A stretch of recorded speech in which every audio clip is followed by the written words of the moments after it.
Good morning and welcome back to the Brick by Brick podcast with Ronald Paulius, where we look at the different principles and skill sets you could gather and use to build a life worth living brick by brick.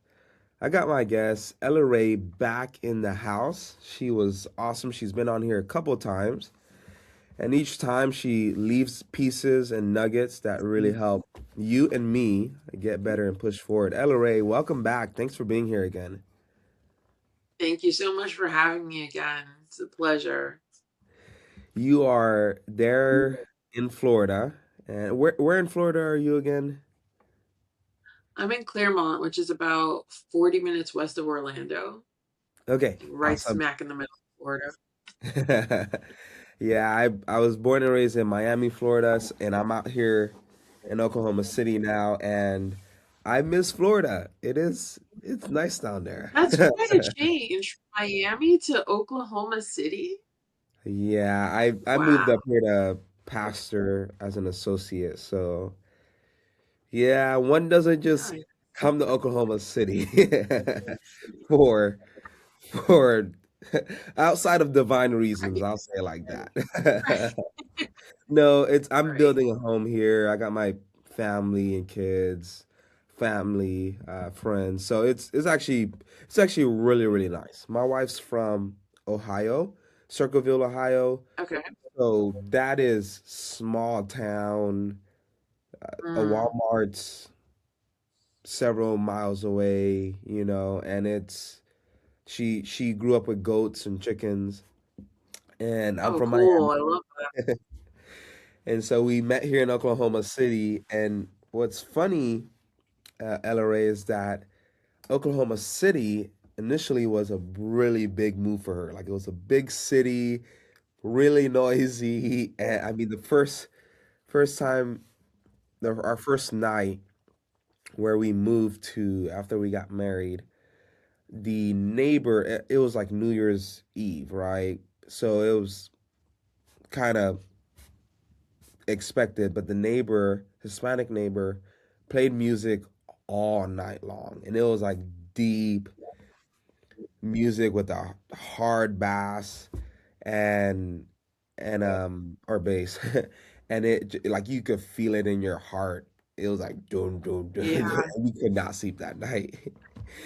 And I'm just like, Oh my goodness. I'm used to this. I'm from Miami. I hear gunshots actually. Right. But anyways, that's enough about me.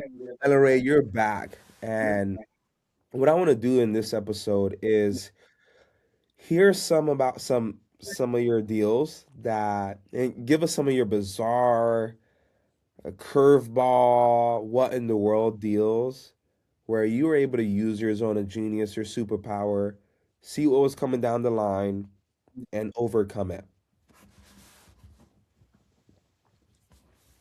Well, where there's certainly no shortage of that. It feels like every other deal has some crazy obstacles to it.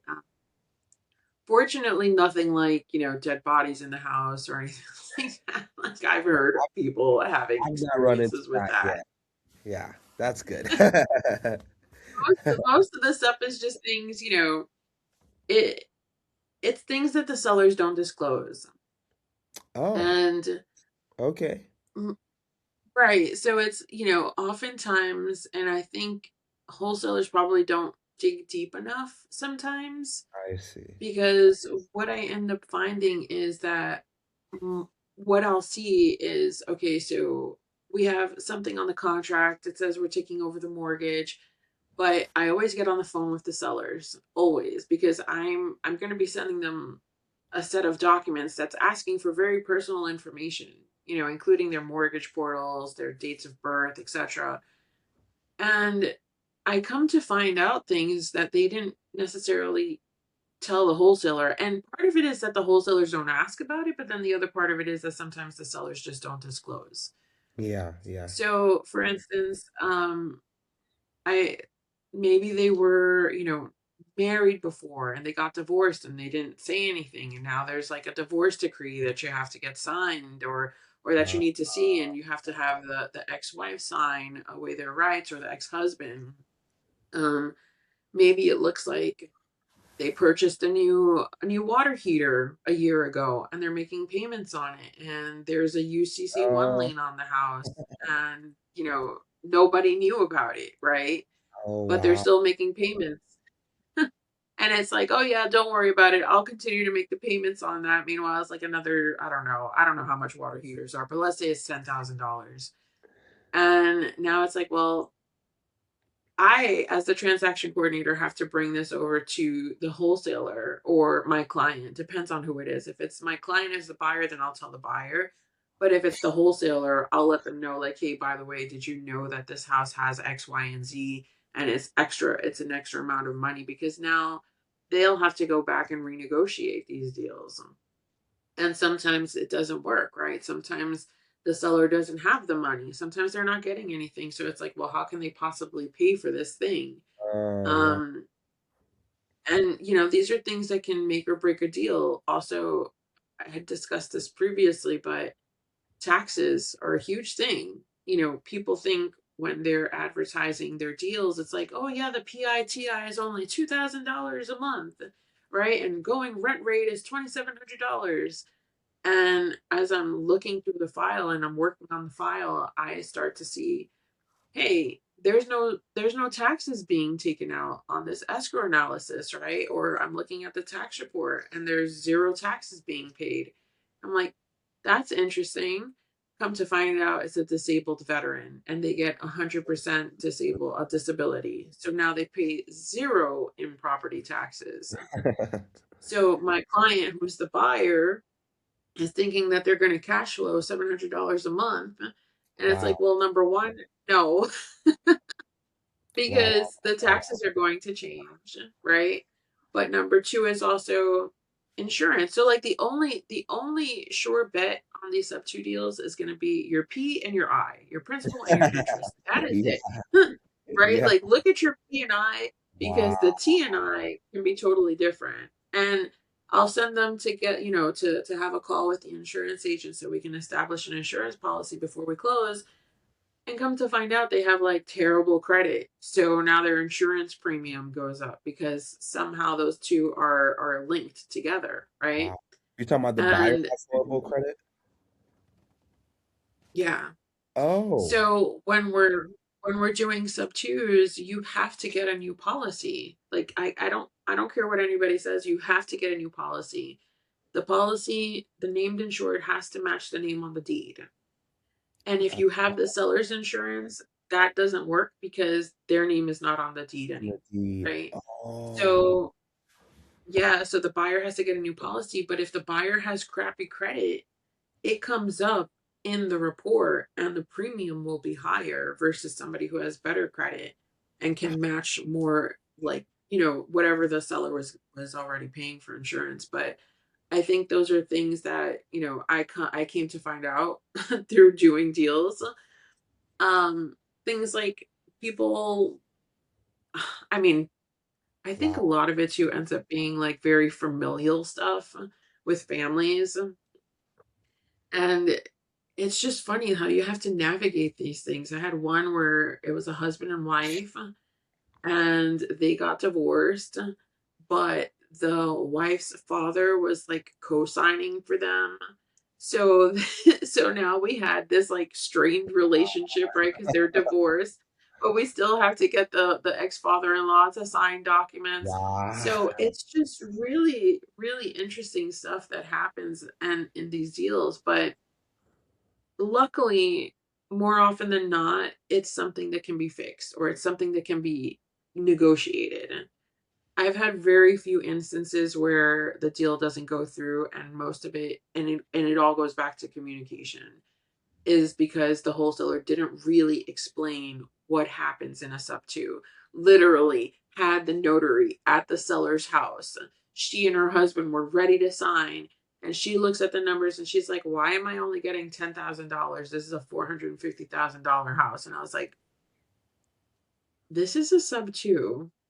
And you're not getting $450,000 for this house.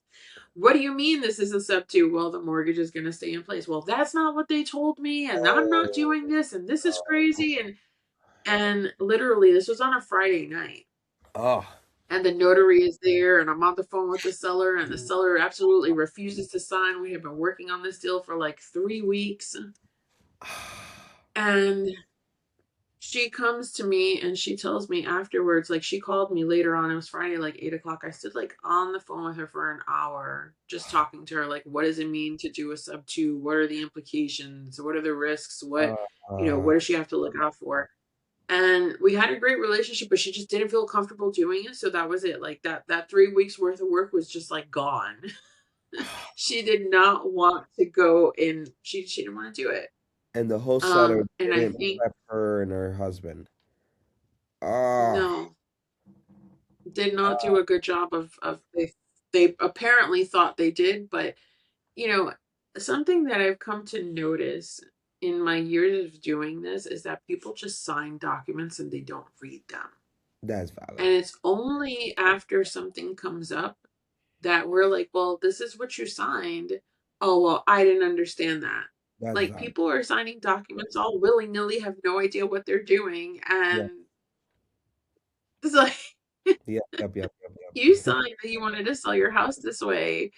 So it's just interesting to me. I've just learned so much about people and communication and just it's amazing how much communication can break a deal, really. Oh yeah. Yeah. I've started. I try to record my conversations. Oklahoma's a one-party state, so as long as I'm in the conversation and I agree that I could record myself, then it's totally Right. fine. And I've noticed that it's because you're so right. People like I had people switch up. It's not happened to me where someone said, "Oh, I didn't know what I signed or anything." Thank God. I really do Right. a lot of heavy work on the front end. Like, okay, you're selling your house. I'm gonna make money on the house. Like I'm Right. buying Right. the That's house. important too. you know? Like I'm not a real estate agent. I'm not listing it. Right. I try to do all of that because I've heard horror stories. Like I know another wholesaler who was been working a deal here in Oklahoma and he got it on the contract. Well, I was working the same deal for a year. And the funny thing is, like, the auction got delayed. It was a veteran situation or a deceased veteran, and wife was in the property, and I could just tell she was going to be a big problem, if you will, just from my initial conversations. Went on the contract for 200,000 by another wholesaler, and and they couldn't execute because that's not the number you buy that house at. Well, when I got into the picture, she wanted, 200,000, wanted to do something at 180. Well, I was at 140. I never told her that though, because I could tell she was just Mhm. off. She was just really off. Well, a year passed. My associate, he got her on the contract for 165. This lady calls me. It's been months of no contact, almost a year. She calls me and she's like, "Hey, I just have questions about the auction. My house just sold, yada yada." I'm answering all of this. I'm giving her information because I'm thinking to myself like, "Oh, okay, I might have a chance." Well, turns out my buddy got her on the contract and she was just trying to dig out more information. She delayed closing. They're supposed to close like on a I think Tuesday. She pushed it back like a week. And my buddy's talking to me. He's like, I don't know what happened. She switched on me. She was crying at the closing table saying, this is a good offer. It was 2,000 more than what was sold at auction. And now she called title this week and said, I'm not closing this week. You need to postpone it. I think they've ended up closing, but I told them, like, did you record the conversation? Because you could be in a situation real quick with a widow, veteran was her Oh husband, yeah. like crazy. So That's I, a I shared that because it's like insane, but what's a situation that you can think of that's been like crazy? Like, I mean, signing with the mobile notary on a Friday afternoon, the weekend's coming, and killing the deal because you didn't understand sub two. Like that's pretty crazy. But do you have a story that you can think of that's like, you know what, this tops that? I do, and it's a really sad story. Ugh. And I was dealing with someone who I was working on a deal for someone, and they were telling me something about like this money that was going to be coming from the seller's proceeds. I think the seller owed arrears or whatever. And the initial agreement was that the wholesaler or the end buyer was going to pay for all of these proceeds for the arrears, and that it wasn't going to come out of the seller's proceeds. Okay. And the seller was pregnant. The seller was about to lose her house. The Oh, seller's husband was in jail, and the seller's husband was on the deed, so we needed him to sign. So we had to like coordinate with the attorney to go into the jail, have it like it was just a lot going on in this deal. And I was talking to my client and I was telling my client, okay, this is the seller's concerns. The seller has all of these arrears, wants to make sure that it's not coming out of their proceeds, and they weren't supposed to. Um, and the wholesaler was also telling the seller something different. Like there was just so much going on in this deal. It was oh, crazy. oh. So we finally got to the closing table and we're looking at the settlement statement, and she's not getting anything. The end buyer reneged and just said, okay, well, because the problem was the wholesaler didn't write out the contract clearly. Yeah. So it could have read one way or the other, and nobody ever like they didn't fix it. And Yeah. when I was talking to the buyer, she was like, yeah, don't worry about it, it's going to come out of the out of my money, I'm going to pay for the arrears. And then when we got to the closing table, the end buyer's like, well, no, I'm not paying for this, this is coming out of the seller's proceeds. And he had Seller was legal like, authority for that because of how the contract was. right, because of how the A to B contract was written. Ugh. So seller gets to the title company. She actually goes in person to the title company. And next thing I know, I'm getting a phone call from the title company because the seller, after seeing what her proceeds were going to be, when she was expecting it was like $15,000, she was only going to end up with like $2,000, and locked herself up in the bathroom and would not come out and was like bawling Ah. because they did her dirty like that. I never worked with that end buyer again. Didn't really like how they conducted business. I felt like they reneged on what they were saying, and they left this person in a really bad predicament. So here Oh, she is married, she's about to lose her house, and now when she thought she had about 15K to start over, is going to end up she was practically living in her car for the most part. oh, And the situation didn't help her. So she ended up not even wanting to communicate with the end buyer after that.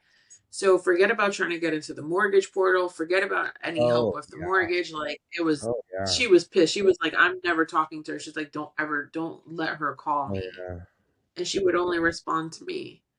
But, that for me was like really crazy because here we are as real estate investors, and we're working, or we're supposed to be working towards making someone else's life better, right? Because they're in a predicament that they can't get out of, and we're trying to save them from that. Yeah. And instead of doing that, we now put them in a bigger hole than they were when we first met them. You know what I mean? So Yeah. for me, that was something where I was just like, well, that's not somebody that I want to be aligned with. I don't necessarily think that that was okay in any way, shape, or form. But it's not even just that. Like it doesn't even happen just at the closing table, right? Like we have situations where there was one guy who was in the community, and he bought 100, I think it was like 120 houses. I think that's where the number is at now. Wow. All sub twos, all Mhm. low equity, Wow. brought on second position lenders on properties Ooh. that had basically no equity. Each lender brought to the table about 60K. Oh. So he got the money at the closing table. Yeah. Oh. You can just calculate how much money this guy walked away with. Walked away from the closing table, did not there was a lot of properties he didn't even turn them into rentals like he was supposed to be. These were going to be pad splits or, long-term rentals. Mm-hmm. Didn't turn them into rentals, and instead disappeared. And the Wow. houses are getting foreclosed on.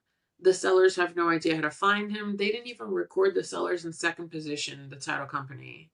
They recorded the lenders in second position. So all of these sellers have no way of getting their property back. They can't afford to make the payments to get the arrears caught up. Like, talk about crazy. I think that's probably like the craziest thing I've ever had to deal with. And I wasn't even dealing with it as a TC who was working on the deal. I was dealing with it because I almost sold him a house Oh, and quickly realized that he was not paying attention to what I was telling him. And I was like, this is not going to work for a pad split. This will only work for a wrap. And he was trying to get around that. And I said, no, I was like, I'm not putting the sellers in this position. good. Later on, I found out from some of the lenders that sold to him, and I was like, oh, I almost sold to him. And we started talking, and next thing you know, I have a Discord full of like 20 lenders who lent money to him, Oh, and we're trying to get their money back. Yeah, it was bad. So now all of these houses are getting foreclosed on, like as of and today, it's just really sad. like some are in active foreclosure being wow. Yeah, some of them already got foreclosed on. And it got to the point where even no, sorry, even the sellers somehow found out who I was and were reaching out to me, trying to be connected with the person who lent the money on their house to see if there was something that they could do. Uh, And we're talking about like military, like veterans, like disabled, like elderly, like uh who've been in war, like with PTSD. Like, you don't understand the situations uh, that these people are in. uh, So for me, that's probably like the absolute craziest thing that I've ever dealt with indirectly, but yeah. still dealt with it. Uh, Yeah. wow. It's, That's weighty. it's not all fun and games. You know that. I'm sure you know that with I the mean, situations that your sellers are in. it's a lot of the people we serve are people in pre-foreclosure who have an auction day just started. And I had something like that where at the closing table, the deal almost blew up because the seller didn't know there was another mortgage. So there was a mortgage, there was I guess a HELOC, and then another mortgage. Hmm. And no, a HUD. Oh, wow. There was a mortgage and a HUD lien, and I guess he consolidated some debt from credit cards from his ex-wife. So I'm title's like, hey, do you know anything about this? So I reach out to the seller like, hey, do you know anything about this? And they're like, we've not gotten any mail from them, so we don't think we have another mortgage. Oh I my don't think that's how gosh. that works. We get the closing table, and LRA he's bawling. He was supposed to be Oh getting no. like $20,000. He got zero, and the only way I saved it was because I was like, well, I can at least still stop the foreclosure. It won't be on your record for 7 years. Like, don't think about the money you're not Yeah. getting. Think about the money you don't have to pay. Like, I'm back into negotiations and all that. But what helped also was Yeah. we were doing a roof claim, and the roof claim was approved, and I just said, just keep that money. Like it was only like $5,000, but at least it was something. I still got the roof replaced out of my pocket. I was like, I'm so sorry. And it's such a hard It's situation rough. because they signed the paperwork for the third lien. You know what I mean? Right. Right. Yeah. And it comes up, I mean, when we get the title search, it'll show all of the documents that accompany whatever liens are on there. And you can clearly see they signed these liens, these partials, like, and they think that because they haven't received anything or they haven't heard from them that it just doesn't exist, like it just So bad. disappears, right? But it's when we do these title searches that we find these, and they're just like, I don't know what that is. I didn't sign that. Oh, I don't remember that. Oh, I didn't think that I had to pay that back. Like, there's all kinds of Oh, stories, and it sucks when they come to when we have to have that like come to Jesus talk. Like, I'm sorry, but we're not going to be able to give you what we thought we were going to be able to give you because it's just not there anymore, right? Like the deal just doesn't work anymore. It's sad. It makes me sad to see that. It really does. But at the same time, we go back to people signing things that they have no idea what they're signing Yeah. or not really understanding the implications of what they're signing. Yeah.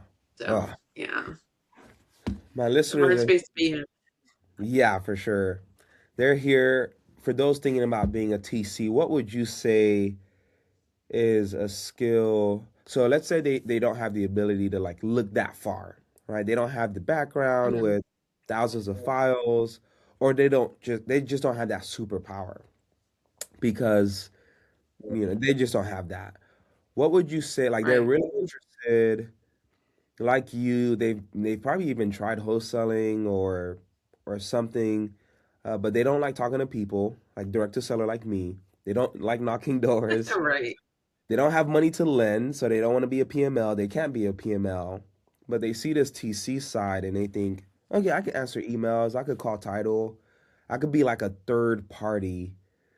What have you felt has really helped you uh, push forward? Oh, hold on, Jonathan. What has helped you? Next interview coming I up. was like, what's going on here? What have you felt has really helped you uh, like what skill would you say is, hey, if you could at least cultivate this, you could actually make it in the creative transaction world.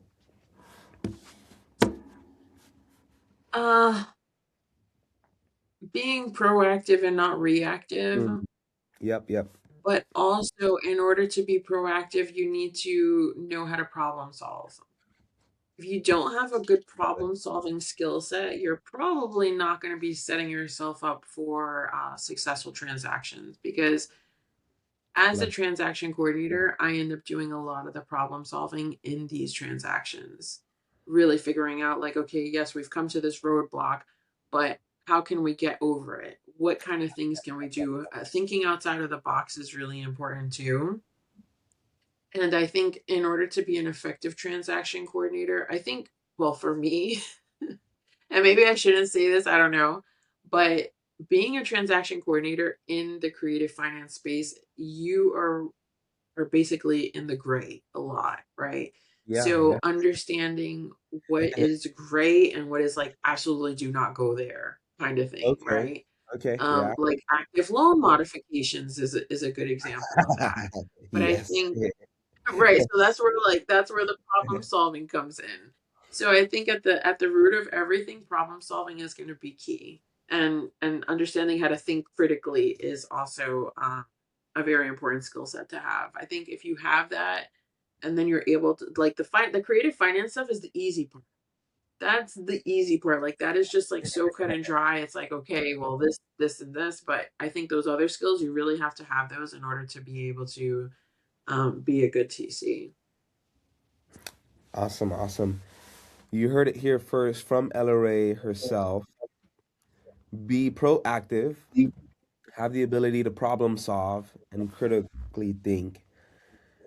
And I heard one person say that if you are a problem solver, meaning let's say you have a boss, somebody you work for, you're earning your own business, if you're able to just solve problems, the value you bring to the table is enormous because you're not coming to someone saying, "How do I solve this?" You're coming to someone and you're saying, "Hey, I think I've solved this. I think I've found a solution." And then they put in the puzzle pieces. But when you're able to do that, oh, That's you will go key. so. That is key.